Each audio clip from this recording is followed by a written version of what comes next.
ये बताना, आखिरी बार तुमने YouTube के सर्च बॉक्स में कब सर्च करा था मुक्ति? बताना। तुम मुक्ति सर्च करते हो, तुम्हें पता है ना तुम क्या सर्च करते हो? हमें भी पता है। गूगल पे तुमने आखिरी बार कब सर्च करा था? सत्य, मोक्ष, निर्वाण, वेदांत, दर्शन कब करा था? और जब तुम इन्हें सर्च ही नहीं करते तो ये वीडियोस तुम्हारी रिकमेंडेशन में आएंगे कैसे? बताओ मुझे, किसी की भी रिकमेंडेशन में कैसे आएंगे? तो फिर इन वीडियोस को आगे बढ़ाने का तरीका क्या होता है? सिर्फ एक तरीका होता है, इन्हें प्रमोट करो। हमें इन्हें प्रमोट इसलिए करना पड़ रहा है क्योंकि ये समाज बहुत गिरा हुआ है। यहाँ इस वीडियो को प्रमोट ना करूं तो ये कब्र में गर्क होके रह जाएगा, कोई इसे पूछने वाला नहीं होगा। जिस दिन तुम लोग इस लायक हो गए कि तुम्हें पता चल गया कि कौन सी सही बात है, कौन सा सही वीडियो है, उसको तुम अपने आप ही आगे बढ़ाना शुरू कर दो। उस दिन हमें प्रमोशन की जरूरत नहीं रहेगी। जब प्रमोशन की जरूरत नहीं रहेगी तो डोनेशन की भी नहीं रहेगी बाबा। पर आज डोनेशन की जरूरत है और जितनी हमें चाहिए उसकी 1/10 भी नहीं आती है। यहाँ पर लोगों की तनख्वाहें काट काट करके और खर्चे काट काट करके ये वीडियो तुम लोगों तक पहुंचाए जाते हैं।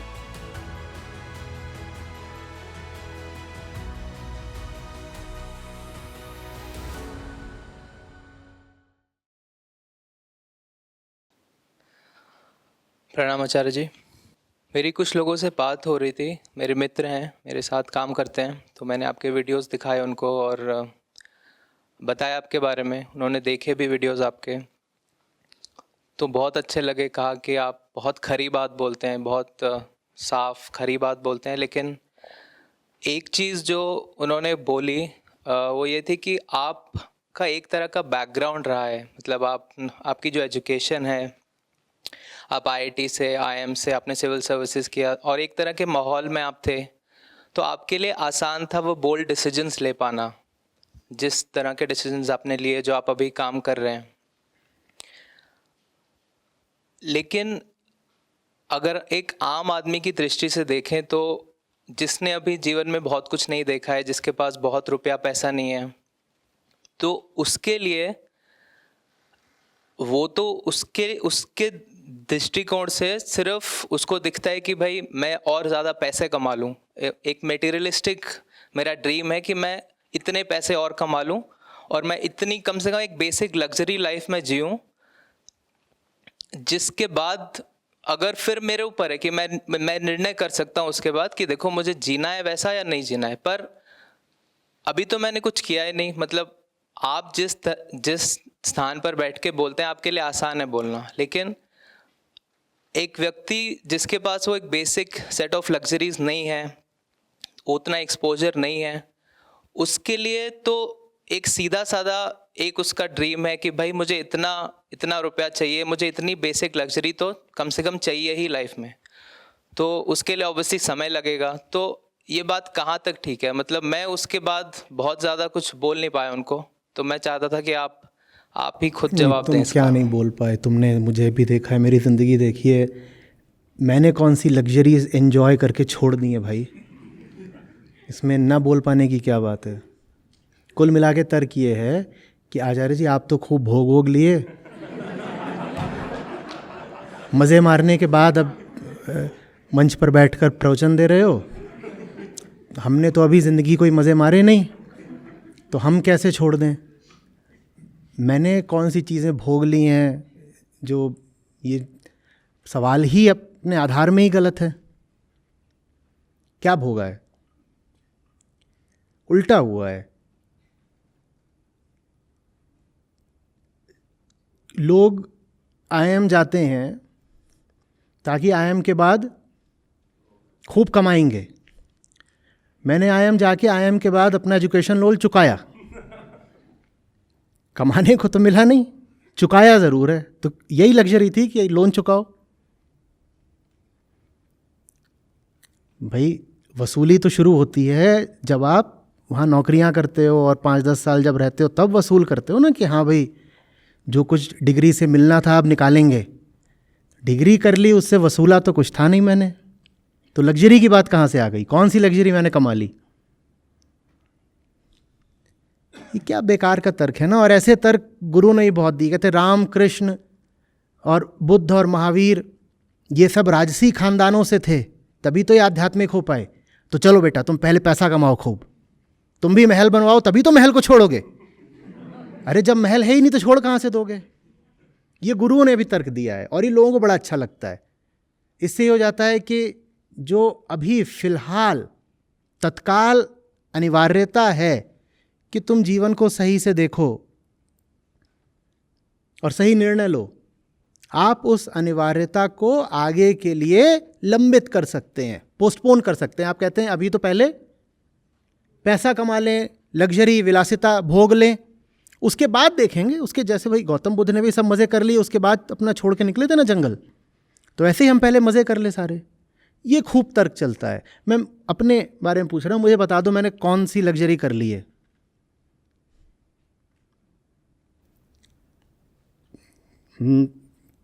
सबसे पहले तुम कब आए थे मेरे पास? दीदी छोड़ के गई थी, छोटे से थे, 2011 12 कब की बात है? 11?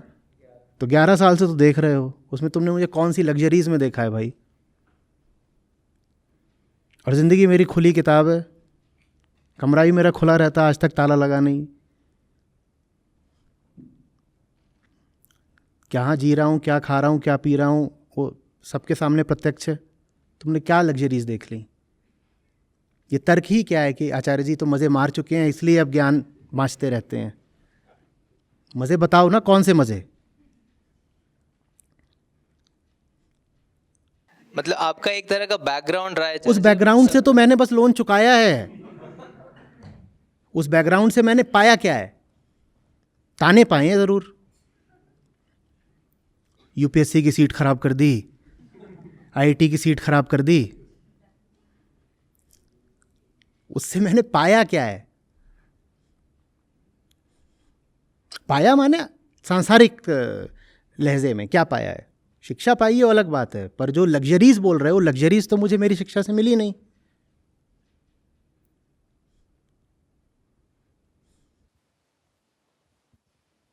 तो क्या आचार्य जी ये कहना ठीक होगा कि मतलब इतना समय लगाने की ज़रूरत नहीं है फिर ये जो ये तर्क रहता है कि कम से कम बेसिक लग्जरीज ऑफ लाइफ या बेसिक जो हम हमारे जो सपने हैं, जो बेसिक हम क्या है? चाहते परिभाषा हैं क्या है करना। बेसिक की? बेसिक माने क्या होता है? बेसिक माने क्या होता है? बेसिक तो फिर आप कहीं भी कह सकते हो ये मेरे लिए बेसिक है, कितना भी बेसिक हो सकता है। मेरे लिहाज से बेसिक इस समय वो है जो कि अगर मेरे पास ना हो तो मैं आपसे बात नहीं कर सकता। ये बेसिक है, ये बेसिक है। ये बाल मेरे मुंह पे आ रहे होंगे, बात नहीं कर पाऊंगा, तुम्हें कंघी चाहिए, वो बेसिक है। मुझे मॉइस्चराइज़र लगाना पड़ता है, वो बेसिक है मेरे लिए। और इतना बोलता हूँ, गला सूखता है तो मुझे यहाँ पर ये चाय भी चाहिए और नारियल पानी चाहिए, ये बेसिक है। ये तौलिया बेसिक है। इसके आगे क्या बेसिक होता है बताओ? बेसिक वो है जो आपको आपकी ज़िंदगी के बेसिक पर्पस को पूरा करने में अनिवार्य हो, उसको ही बेसिक बोल सकते हैं। परिभाषा है, अच्छे से पकड़ लो। जीवन का मूल उद्देश्य क्या है ये पता होना चाहिए, और उस मूल उद्देश्य को पूरा करने में जो सहायक हो, मात्र वही बेसिक है। और किसको तुम बेसिक बोल रहे हो? नहीं तो तुम बेसिक क्या? बेसिक अभी 3 कमरे का घर है, 5 कमरे का घर चाहिए, कुछ भी बेसिक हो सकता है फिर तो।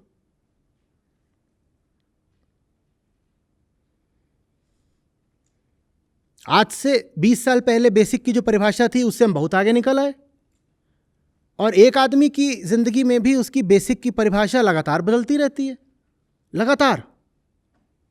ये क्या है समझ में ही नहीं आता। अभी वो वाली बातचीत का वीडियो प्रकाशित हो गया जिसमें हमने सरकारी नौकरी की बात करी थी और ये कोचिंग वालों के दंड-फंद की बात करी थी। कितने लोगों ने देखा है वो?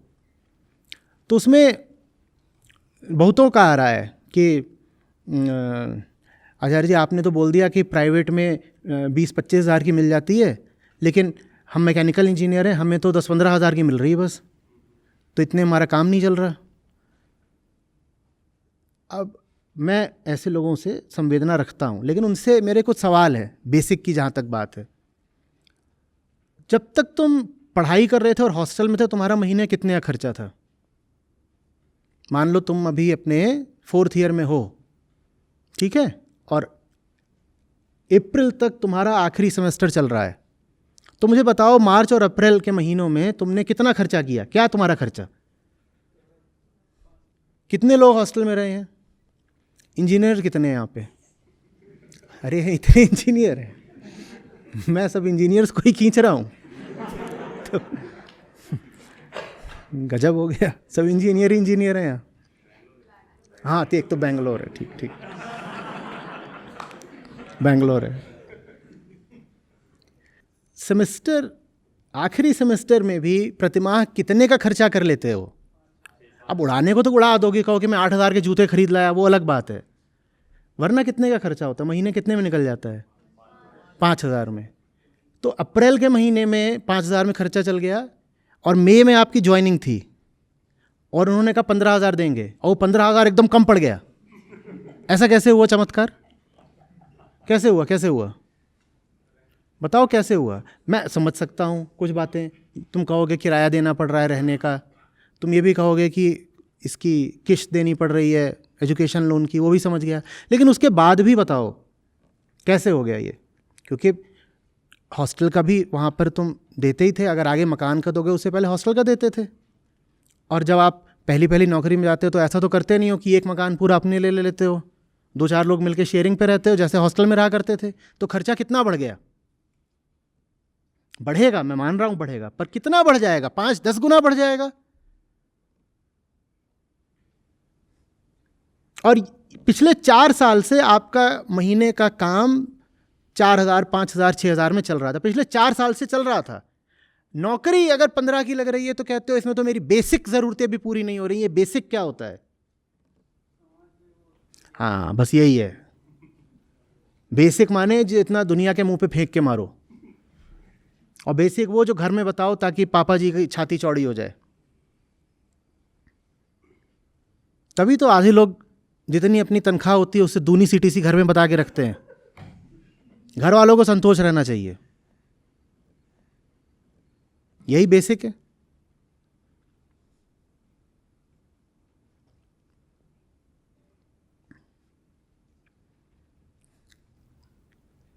जो लोग लग्जरीज की बात करते हैं, मैं उनके लिए बता दूं, मुझसे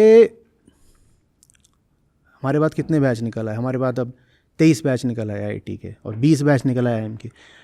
मुझसे 15-20 बैच जूनियर लोग भी जितना कमाते हैं और कंज्यूम करते हैं, मैं उतना भी नहीं करता हूँ।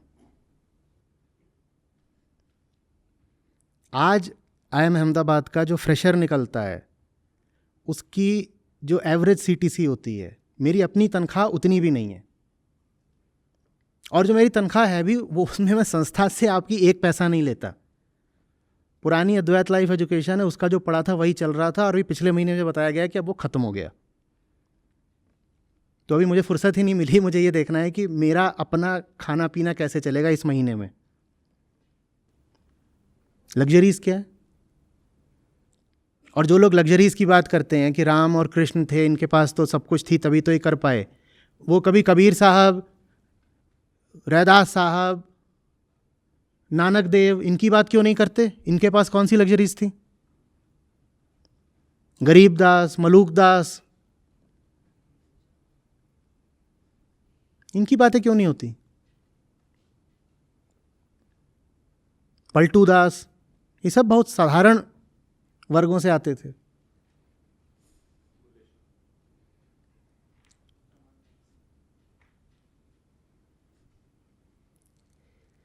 गुरुओं को भी तो अपनी बेसिक्स देखनी पड़ती है ना। तो फिर वो कहते हैं कि अगर इनको ये बोल दिया कि फालतू लग्जरीज के पीछे दौड़ लगाना ही तुम्हारा बोझ है, तो ये भाग जाएंगे यहाँ से सब। तो फिर गुरु लोग अपने बेसिक्स का ख्याल रखने के लिए कहते हैं नहीं नहीं नहीं बेटा, तुम चलो चलो, अभी तो तुम दौड़ लगाओ, खूब कमाओ, 2 नए घर खरीदो, 4 नई गाड़ियाँ खरीदो। जब गुरुजी ऐसा बोल देते हैं तो जितने पैसे वाले लोग होते हैं गुरुजी के पास आ जाते हैं, और गुरुजी भी यही चाहते हैं। गुरुजी को क्या मिलेगा अपने सामने भिखारियों की फौज खड़ी करके? वो भी तो यही चाहते हैं ना कि जितने पैसे वाले लोग हों वो आए हमारे पास। और पैसे वाले लोग कैसे आपके पास आएंगे? अगर आपने कह दिया कि पैसा सीमा के अंदर ही ठीक है। तो पैसे वाले लोगों को आकर्षित करने के लिए गुरुओं के लिए बहुत ज़रूरी रहा है कि कहें कि पैसा बढ़िया है। जब बोलोगे पैसा बढ़िया है तभी तो गुरुजी के पास बेसिक पैसा आएगा। बेसिक।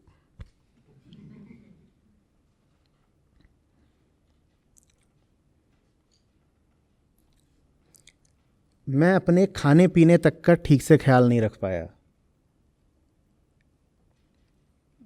और वो मैंने गलत करा अपने साथ। उसका नतीजा ये हुआ कि शरीर को कई तरीके की समस्याएं हो गई। तुम कौन सी लग्जरीज की बात कर रहे हो? नोएडा के 63 सेक्टर, वो इंडस्ट्रियल एरिया, उसमें 10 साल तक मैंने धुआं पिया है।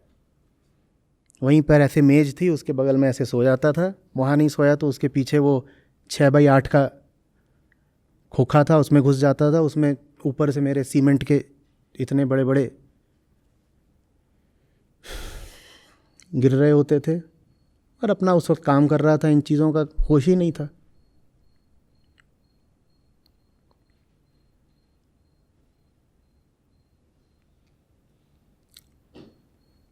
संवाद लेने जाता था तो लंबे कुर्ते होते थे, वही लंबे कुर्ते जब घिस जाते थे तो उनको कटवा के छोटा करवा के उनको डेली यूज़ में ले आ लेता था।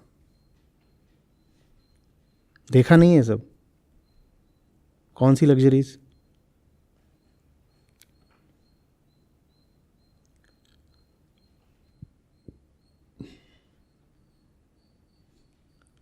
ये तुम्हारे जो भी मित्र लोग हैं उन्हीं का नहीं होगा, यहाँ बहुत लोग बैठे होंगे, सबका यही होगा।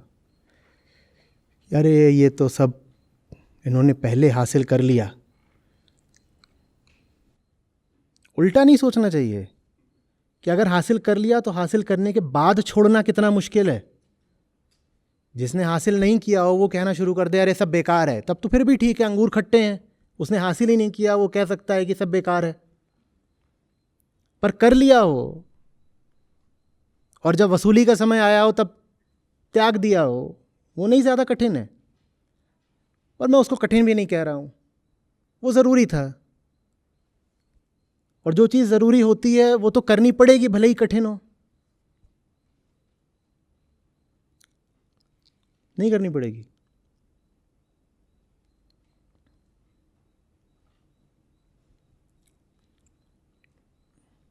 और चूंकि वो ज़रूरी है इसलिए उसमें फिर कठिनाई का गाना गाने की भी आवश्यकता नहीं होती है। तुम पूछ रहे हो इसलिए बोल दिया, नहीं तो इतने सालों से मुझे ये बोलने की अभी ज़रूरत लगी ही नहीं कि बताऊं कि मैं पिछले 15 साल से कैसा रहा हूं, कैसा जिया हूं। क्योंकि मुझे उसमें कोई ऐसा नहीं कि बहुत दुख हो रहा था, मज़े में ही था। मौज मैंने पूरी मारी है। मज़े में नहीं होता तो कुछ और कर लेता ना, या अपनी दिशा बदल देता। उसमें मुझे तृप्ति मिल रही थी इसीलिए उसमें लगा था। तो मैं क्यों बोलूं कि वो कठिन है या दुख भरा है।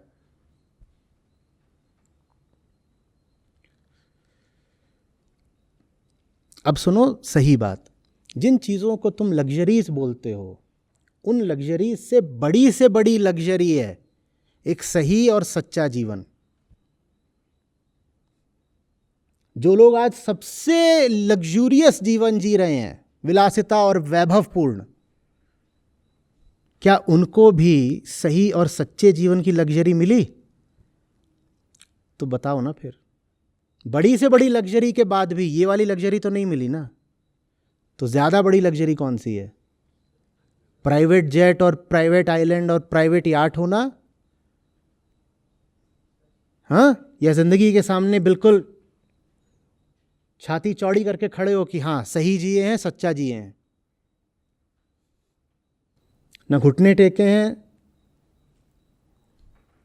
न बंधन माने हैं, न बिक गए हैं।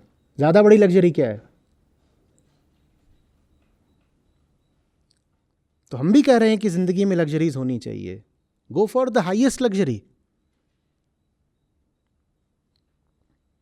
इस जीवन में इससे बड़ी और क्या लग्जरी हो सकती है कि तुम जीवन के गुलाम बन के न जियो। आज़ादी से जीने से बड़ी कोई लग्जरी है?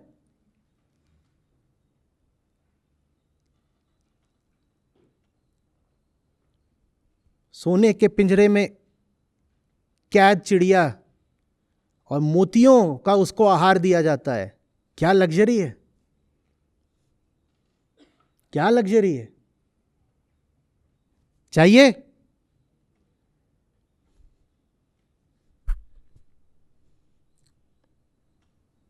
हम भैया छोटी सी गौरैया ही सही लेकिन आज़ाद उड़ लेंगे, क्या होगा, शिकार हो जाएगा, चीलबाज घूम रहे हैं। मेहनत करनी पड़ती है, खुद देखो खुद समझो, दाना चुनो, कम जिएंगे, कोई बात नहीं, पंख कटवाने के लिए नहीं पैदा हुए थे।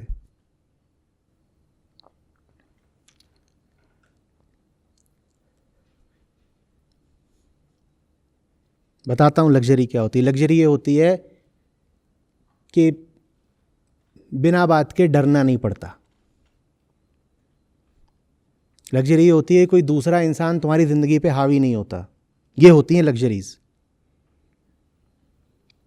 ये पैसे देके नहीं खरीदी जाती, इन्हें हासिल करके दिखाओ ना। ये नहीं करनी हासिल। या लग्जरी बस यही है कि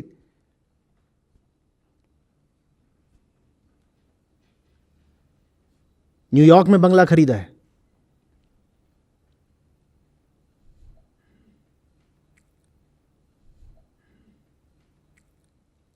धोखा नहीं करना पड़ रहा, ये लग्जरी नहीं है।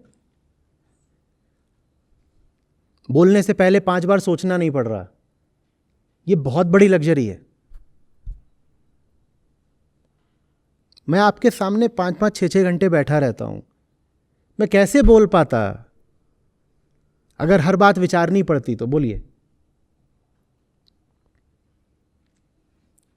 महान लग्जरी मिली हुई है मुझे। बात जैसी है वैसी कह देनी है, ना सोचना ना विचारना, बस मुंह खोल दो।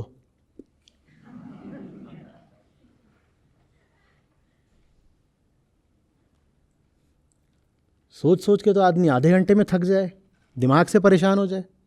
क्या अभी अब बोल दिया, अब क्या करें, सोचें तो क्या, कहीं वो ना नाराज हो जाए, उसको कैसा लगेगा।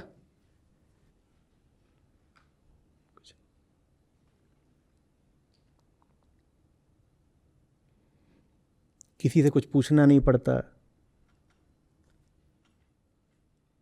ये कम बड़ी राहत है, इससे बड़ी विलासिता क्या होगी बताओ। जिंदगी में जो करना चाहो कर सकते हो, कोई जवाबदेही नहीं है, कोई सर पे मालिक नहीं बैठा हुआ, ना दफ्तर में ना घर में। जवाब देना भी है किसी को तो उसका नाम एक है, उसको आत्मा बोल लो, परमात्मा बोल लो, जो भी है, उसके सामने पेशी होती है और हम किसी को जवाब देंगे ही नहीं।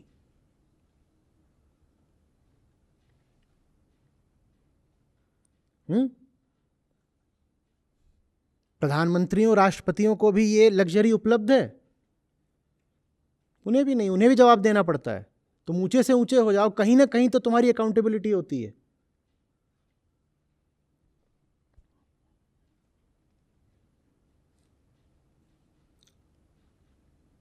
उतनी दूर जाने की तो ज़रूरत ही नहीं होती। हमने अपनी निजी ज़िंदगी में ही ऐसे काम कर रखे होते हैं कि हमारे घर में ही हमारी बड़ी जवाबदेही हो जाती है।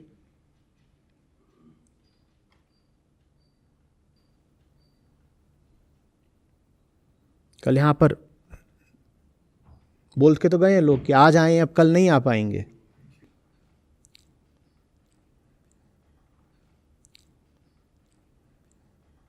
मैं मस्त हूँ, मुझे आपको कभी नहीं बोलना पड़ेगा कि आज आया हूँ कल नहीं आ पाऊँगा। मौत हो जाए वो अलग बात है, वरना अगर आना है तो आना है, कोई नहीं रोक सकता।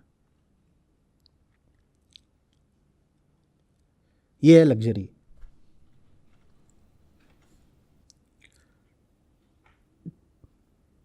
अभी और भी पानी बाकी है, ठीक है, और लग्जरीज हैं। जीवन खत्म कहीं नहीं हो जाता, एक के बाद एक ऊंचाइयाँ होती हैं।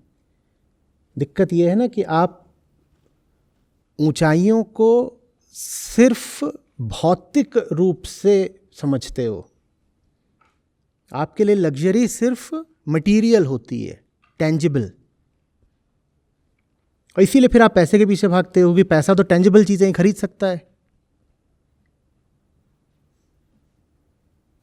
वास्तविक लग्जरी इनटेंजिबल होती है, तभी फकीरों को बादशाह बोला गया है। उनके पास बताओ पदार्थ क्या थे, उनके पास वस्तुएं क्या थीं, चीजों की लग्जरी तो नहीं थी उनके पास।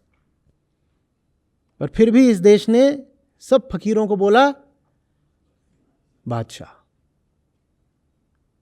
जो संन्यास्त हो गया उसको बोला स्वामी। स्वामी माने मालिक, मालिक। अब ये मालिक हो गया, बादशाह है ये, बादशाह। क्योंकि अब उसके पास वो वैभव आ गया है, वो संपदा आ गई है जो बड़े से बड़े सेठ, राजा, अमीर किसी के पास नहीं होती। बैठे होगे तुम फोर्ब्स 500 में, तुम्हारे पास वो चीज नहीं है जो उनके पास होती है। तो इसीलिए यहां पर सम्राटों ने आकर के साधुओं के सामने सर झुकाया है। ये तुम कहीं नहीं सुनते होगे कि साधु गया और सम्राट के पांव छू रहा है, ऐसा सुना कहीं? तो कोई वजह है ना कि जो राज्य का सबसे अमीर बंदा है, कौन? राजा, वही आकर के कहां चरण स्पर्श कर रहा है? वो जिसके पास कानी कौड़ी नहीं है, वो साधु है, नंगा ऐसी फिर रहा है और राजा आके उसके पांव छू रहा है। अब बताओ लग्जरी किसके पास है? और मजे की बात यह है कि साधु ध्यान भी नहीं दे रहा है छू रहा है कि नहीं छू रहा है, हट दूर हट, परेशान करने चला आता है। अब बताओ लग्जरी किसके पास है? और राजा को बड़ी तकलीफ हो जाएगी अगर उसके नीचे वाले उसको नमस्कार ना करें। साधु को तब भी तकलीफ नहीं होगी कोई आके उसके मुंह पे थूक जाए। राजा उसके पांव छू ले तो भी एक बात, और कोई आके उसके मुंह पे थूक जाए तो भी वही बात। ये हुई लग्जरी कि नहीं? ये हुई जगत से आजादी कि नहीं? कि जगत हमें कितना भी सम्मान दे दे, स्तुति कर दे या निंदा कर दे, अपमान कर दे, हमें कोई फर्क नहीं पड़ता। ये होती है लग्जरी। और हम ऐसे हैं कि फेसबुक पे सेल्फी डाली थी, 14 ही लाइक आए हैं।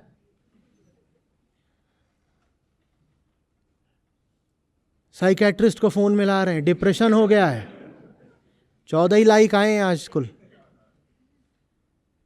रखे रहो तुम अपना नया वाला आईफोन और उसमें देखते रहो कि 14 ही लाइक आए हैं। लग्जूरियस फोन है ना तुम्हारे पास, रखो, देखो उसमें कि कुल 14 ही लाइक आए हैं और डिप्रेशन आ रहा है।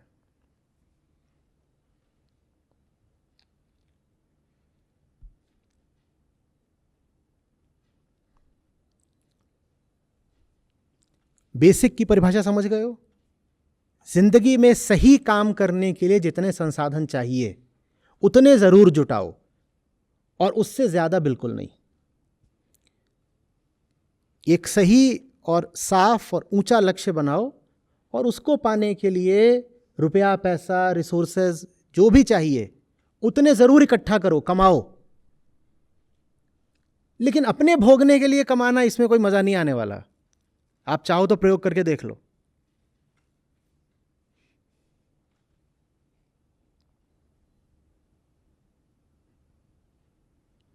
और कोई बेसिक सवाल इसी संबंधित है? हाँ, ये जो इस पे बात हुई थी अभी प्लेसमेंट वाली, तो इसमें बेसिक मतलब कवर हो जाता है। तो अगर मैं व्यक्ति संतुष्ट भी है जॉब करके कि मेरा बेसिक हो जा रहा है और बाकी काम, तो इसमें परिवार से ये फिर आता है कि हमने जो तुम पर इतने सारे पैसे इन्वेस्ट किए उसका क्या मतलब, अब वो तुम इंटरेस्ट के साथ उतने महीने रिटर्न करो। मतलब ये डायरेक्ट ऐसे ही बोल दिया जाता है इस चीज़ को कि मतलब अगर नहीं, जब इस तरह व्यापार की भाषा में बात हो रही है तो व्यापार तो कॉन्ट्रैक्ट्स पर चलता है। आप कहीं कॉन्ट्रैक्ट दिखाओ भाई। प्रेम में किसी तरह का कोई कॉन्ट्रैक्ट नहीं होता ना। प्रेम में तो आपने कहीं कोई लिखित करार करा नहीं होता है। और फिर प्रेम में वसूली की भाषा में बात भी नहीं की जाती कि हमने तुम पे इतना लगाया है, लौटाओ। जैसे ही कोई वसूली की भाषा में बात करने लगे तो अब प्यार नहीं, व्यापार है। और अगर व्यापार है तो साहब एग्रीमेंट दिखाइए, और हमारे दिखाइए उस पर साइन कहाँ है। हमने कब सहमति दी थी कि तुम हम पे इतना लगाओगे और फिर इतना मांगोगे? और अगर प्यार के नाते लगाया था तो वापस मांगो मत, क्योंकि प्यार में इस तरह की मांगे तो करी नहीं जाती। हमें भी आपसे प्यार है पिताजी, जब हमारे पास होगा और जितना होगा और जब हमें आवश्यकता समझ में आएगी हम आपकी जितनी सेवा हो सकेगी करेंगे। लेकिन प्यार के नाते करेंगे। अभी आप वसूली की भाषा में बात कर रहे हो, वसूली की भाषा में तो दिखाइए, लीगल कॉन्ट्रैक्ट दिखाइए। हमने कब अपनी सहमति दी थी कि आप हमारे ऊपर इतना लगाओगे बचपन से आज तक और हम उसको इतने ब्याज के साथ ऐसे लौटाएंगे? दिखाइए, कहाँ है? इसमें अभी जैसे हो रहा है कि वो कुछ फिर ऐसा बोलते रहते हैं कि ऐसे एक बीमारी है, उसके लिए मुझे इतने पैसे चाहिए तो तुम लोन लेकर के मुझे दो, कैसे भी, मतलब वो कुछ ऐसा बोलते रहते हैं कि देखो, बीमारी अगर उन्हें सचमुच है तब तो उनकी मदद करनी चाहिए। ऐसा असल में है नहीं, मतलब है मैंने नहीं उनसे तो पूछा तो मतलब वो सिर्फ पैसे के लिए ऐसा बोलते रहते हैं। तो मैं सोचता हूँ ऐसा भी इतना जरूरत है नहीं तो इतना क्यों मांगते हैं? मतलब वो क्यों मांगते हैं तुम्हें समझ में नहीं आया है? वो बोलते हैं कि बगल वाले लड़के को देखो, वो कितना अच्छा है, वो भी लोन लेकर के घर भी, जमीन भी ले लिया और तुमने कुछ नहीं किया अभी तक मेरे लिए। कुछ नहीं, बोल दो कि हमारी सहानुभूति आपके साथ है, आपका इन्वेस्टमेंट खराब हो गया, क्या कर सकते हैं? आपको डाइवर्सिफाइड पोर्टफोलियो रखना चाहिए था। थोड़ा हम में लगाया, थोड़ा बगल वाले लड़के में लगा देते।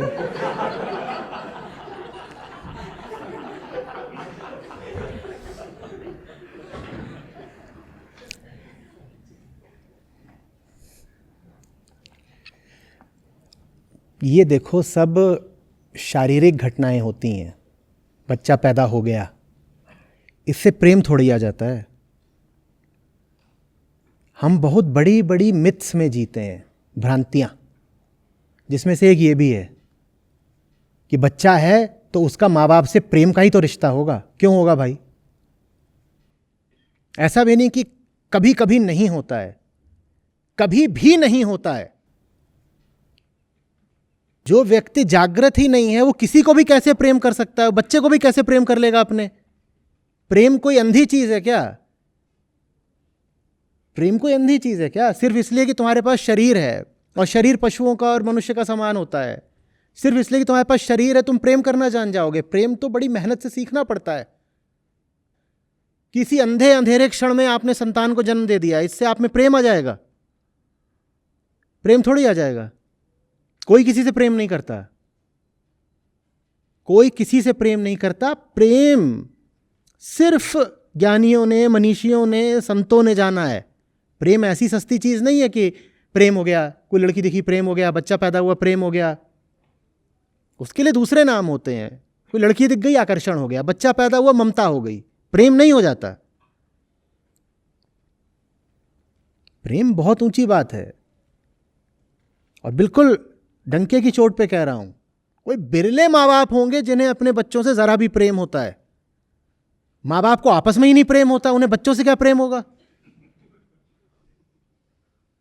उन्हें आपस में प्रेम होता तो बच्चा पैदा किया होता।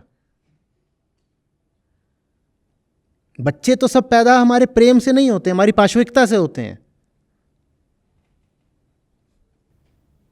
लेकिन साथ ही साथ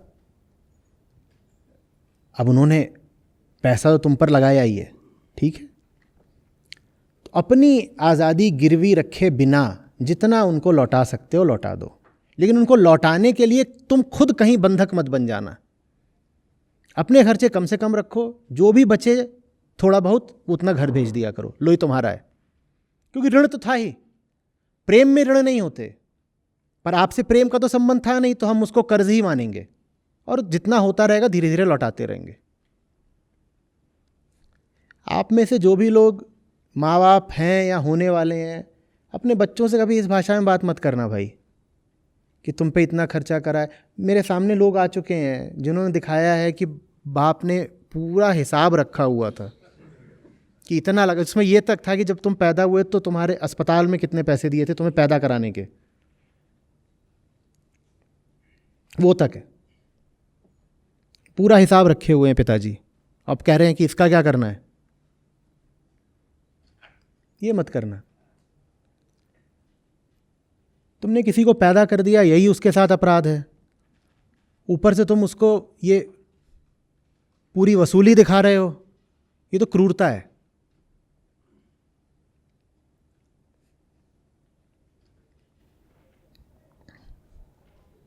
पर सब ऐसे ही होते हैं। ये सब पूरा क्या है जिसको आप बोलते हो family laws, undivided family law, उन सब के केंद्र में जानते हो ना क्या बैठा हुआ है? पैसा। लड़कियों को कितना पैसा देना है, जायदाद लड़कों में कैसे बटेगी, सिविल केसेस जो हैं अदालतों में वो 80-90% सब परिवार के अंदर के होते हैं। और किस चीज़ पे होते हैं? भाई भाई के बीच में, बाप बेटे के बीच में। पैसा। प्रेम थोड़ी है कहीं, प्रेम होता तो इतने मुकदमे होते। तो लड़े हुए हैं। अब जब से नियम बन गया कि लड़की को भी बराबर का हिस्सा मिलेगा, तो क्या करते हैं कि अब उसको तो दहेज दे रखा है पहले, तो उससे पहले से ही लिखवा लेते हैं कि तुझे जो मिलेगा वो तू पाते ही तुरंत भाई के नाम कर देगी स्वेच्छा से, क्योंकि तुझे तो दहेज पहले ही दे दिया ना, तेरे हिस्से का तुझे मिल तो गया। ये सब चल रहा होता है, जिसको आप ऑनर किलिंग भी कहते हो। बहुत हद तक वो भी ऑनर किलिंग नहीं है, वो वसूली किलिंग है। तुम हमारे हिसाब से नहीं चल रहे हो, हमने तुम पर पैसा लगाया है, हम जान ले लेंगे, तुम्हारी जान से मार देंगे तुम्हें, लड़की की हत्या कर देंगे, अपने बेटे की हत्या कर देंगे। माँ बाप बनना बहुत जिम्मेदारी का काम है। पहले प्रेम सीखिए, फिर माँ बाप बनिएगा।